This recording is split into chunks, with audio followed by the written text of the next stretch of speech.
You are the one Joshua Graham sent to us. Blessings of the Father in the cave on you. Daniel is waiting for you.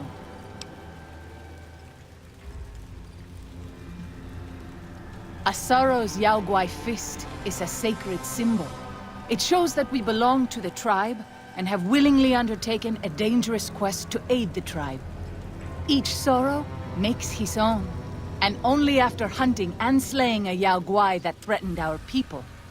Our shaman, White Bird, oversees the rites. Perhaps if you spoke to him, he would allow you to undertake such a quest.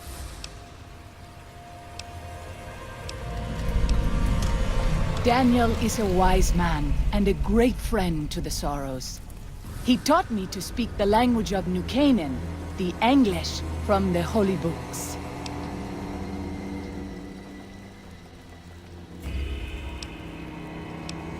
Yes, the language of the New Canaanites is the Holy Tongue, for it is the language their sacred books are written in. The Father in the caves brought it to them after the judgment, but the ancestors of the Sorrows sinned against him. They were denied the true tongue. 6 years. He attended the birth of my 3rd child. It was a hard birth.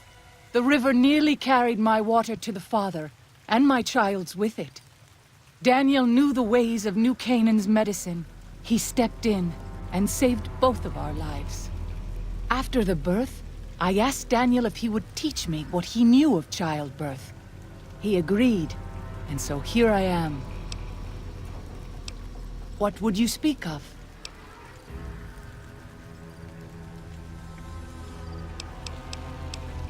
We have dwelt in the Narrows since the end that came in fire. When the Father in the caves punished the world and made us forget the Holy Tongue.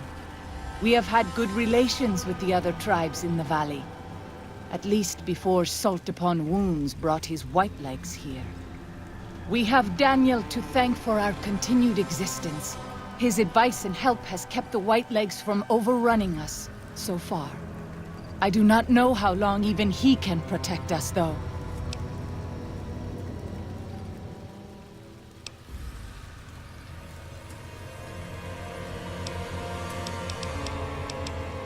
He is war chief of the Whitelegs, and the worst butcher of them all. The tribes he has crushed are many. The warriors he has slain, countless.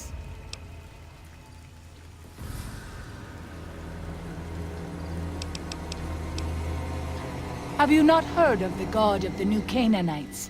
He is our protector and our judge. He helped our ancestors find their place here in Zion. He gave us many gifts, but we are not to seek him out. His caves are forbidden to us. Those who seek them out are taken from us. I'm sure Daniel could tell you more. His knowledge of the Father is greater than my own.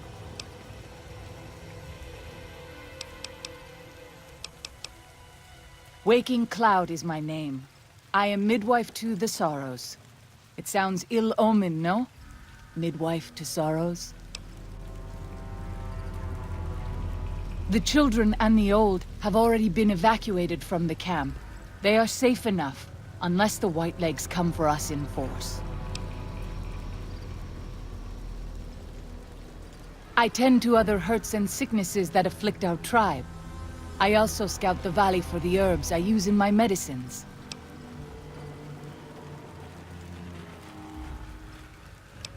What would you speak of?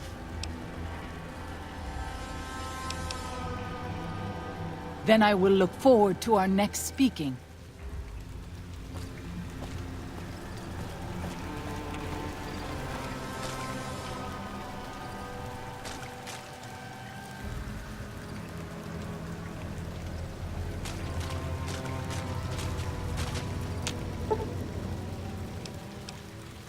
Well then, let's get to trading.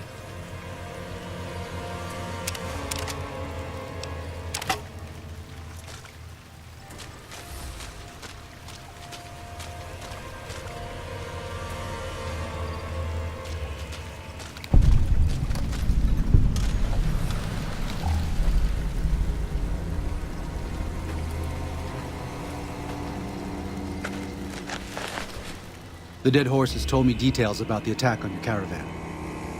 A stranger's sympathy might not count for much, but for what it's worth, I'm sorry. The Sorrows will mourn your friends too. They mourn everyone, even the Whitelegs. They have sensitive souls. Innocent, if there is such a thing. In spite of what's happened, I hope that Joshua and I can help you out of here.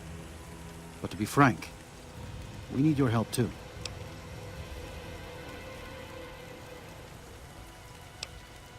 I used to help the Sorrows with various medical problems and general issues they were having, but my bishop sent me here as a missionary.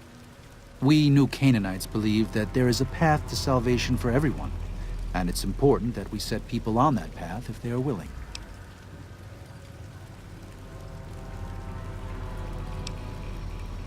A spiritual wasteland, yes. We believe that before this life, our souls existed elsewhere. And after we die, our souls will leave this world. During our time here, we have the burden of choice. The choices we make determine where we go in the spirit world and how we will face judgment. New Canaanites believe, as many once did, that God was made flesh here on earth as a man named Jesus Christ. He sacrificed his life to save us.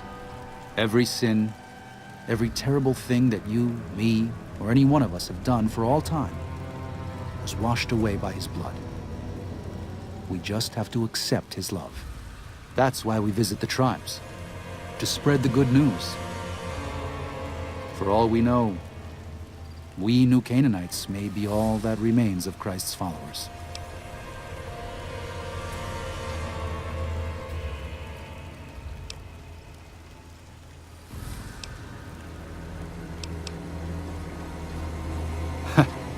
That's actually a better response than I usually get from Wastelanders. No offense. Tell you what, there's a lot going on right now, but why don't you take this? Read it. Maybe you'll hate it, maybe you'll be bored. But if you have questions, assuming we get through all this, let me know. It used to be my job to answer those questions. Maybe it will be again.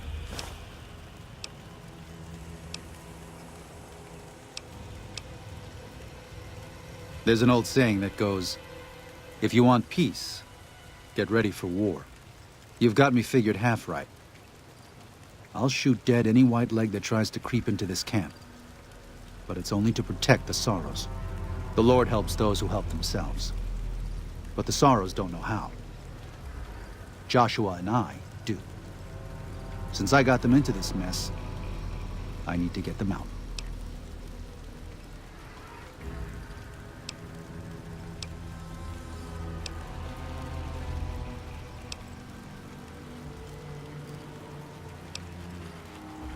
The New Canaanites interfered in their lives. We did that. And we've done it before, with others. Always with good intentions, but things go wrong. When that happens, we can't just abandon them, let them die at the hands of New Canaan's enemies.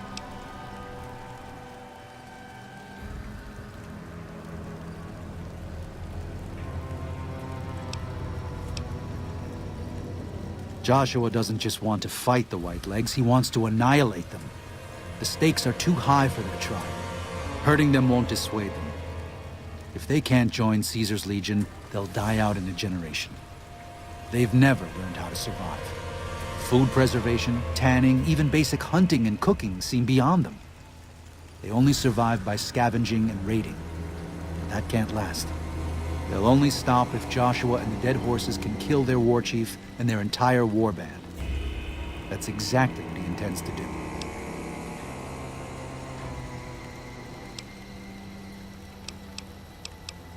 They're hateful savages who live only to plunder and destroy. Their leader is a devil called Salt Upon Wounds. War is all he knows. Everything he has, everything that tribe has, was taken by force, raiding, and scavenging. It's said there's no man deadlier at close range, that power fist of his has smashed 100 skulls. Maybe that's true, but so what? It's a low form of leadership. A tribe that knows only war has no future. And so he'll lead them to Caesar. Father in the... Oh, right. He's some spirit the Sorrows used to believe in. Watched over them from the caves in the valley. They marked some of the caves around here because they think they'll be punished for going inside. I think as more of them learn the teachings of the new Canaanites, they'll lose their old superstitions.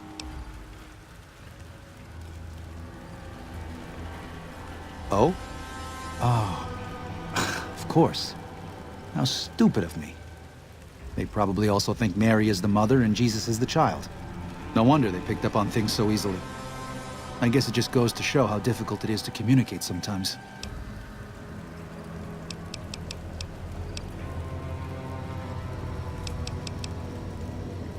Well, I'll be. I was starting to lose hope we'd be able to get any of this, much less all of it.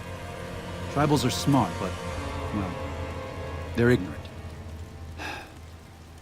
Letting go of a taboo is difficult for them. So I knew it would have to be one of us. Turns out all it took was a Gentile, or, no offense. These supplies are a godsend.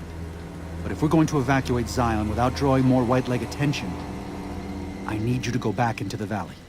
Specifically, I need you to scout out some locations for White Legs and try to recover a map of Grand Staircase, a wilderness area to the east. There's also the matter of the roads. We're going to be heading out of the east side of the park, but I'm not sure the way is clear.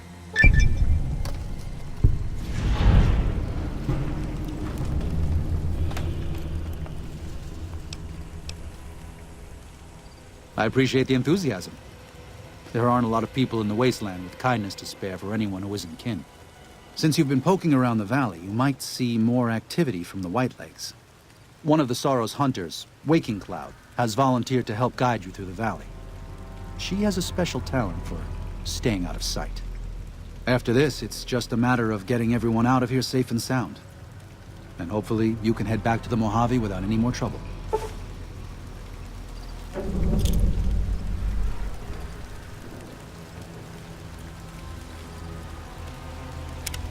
Well, here we part ways.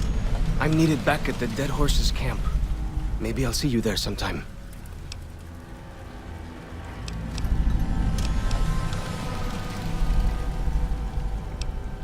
I will. Good gunning, Akis. Daniel said that I was to travel with you until you have completed your scouting. Is this pleasing to you? Certainly. We should make haste then.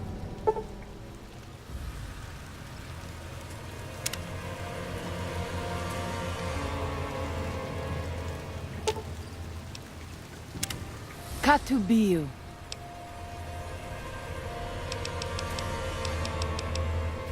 I do. A fine husband and 3 children. I miss them each day, but I take comfort in knowing they are safe.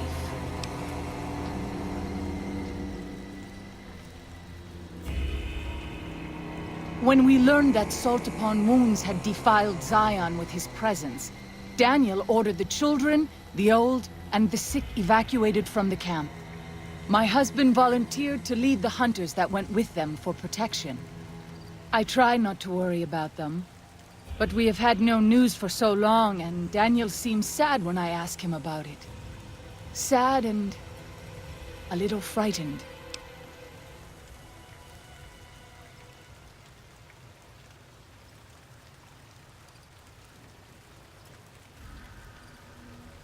Perhaps he will. I sometimes feel he thinks he must protect me. If he has news, I would know of it. Then I will look forward to our next speaking.